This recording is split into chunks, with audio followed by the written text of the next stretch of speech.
প্রথমে মোবাইলে আপনার ক্রম ব্রাউজারটি অন করে নিতে হবে এবং ক্রম ব্রাউজার খোলার পরে আপনি সার্চ বাটনে গিয়ে এই যে লেখাটা দেখছেন এই লিঙ্কটাকে সার্চ করবেন। যেভাবে আমার ভিডিওতে দেখতে পাচ্ছেন এটাই লিখে দিয়ে সার্চ করবেন, তাহলে চলে আসবে ইলেকটোরাল রোল 2002 ভোটার লিস্ট।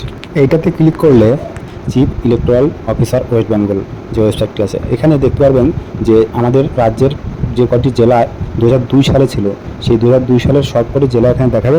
যদিও এখনকার জেলার সঙ্গে আগেকার জেলার লিস্ট মিলবে না, তবে আগে যে জেলায় ছিল সেই জেলাটা আপনাকে খুলতে হবে। আপনি যে আগে 2002 সালে যে জেলায় ছিল লিস্ট, যে জেলার ভোটার লিস্টের নাম ছিল সেই জেলায় খুলতে হবে। আমি দক্ষিণ দিনাজপুর খুলে দিলাম।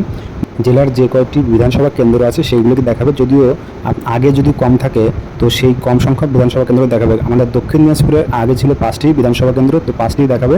আর এখন বর্তমানে যদিও বেড়ে গেছে, তবে আপনাদেরকে আগের 2002 সালের যে কেন্দ্র ছিল বিধানসভা সেই হিসাবে আপনাকে এখানে খুলতে হবে।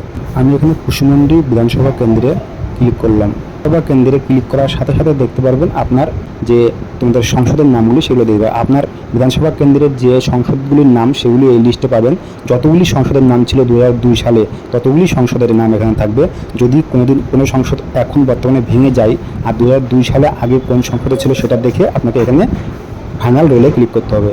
ডান দিকে যে ফাইনাল রোল আছে সেখানে একটা সংসদে ক্লিক করলেই আপনাদের ভোটার লিস্ট সামনে চলে আসবে। এখানে ভোটার লিস্টের নাম এবং ভোটার আইডি কার্ড নাম্বারও দেখাবে, বাবার নাম দেখাবে অথবা স্বামীর নাম দেখাবে। আপনারা নিজের নাম এখান থেকে খুঁজে নিতে পারেন এভাবে। সবাইকে ধন্যবাদ সম্পূর্ণ ভিডিওটি দেখার জন্য।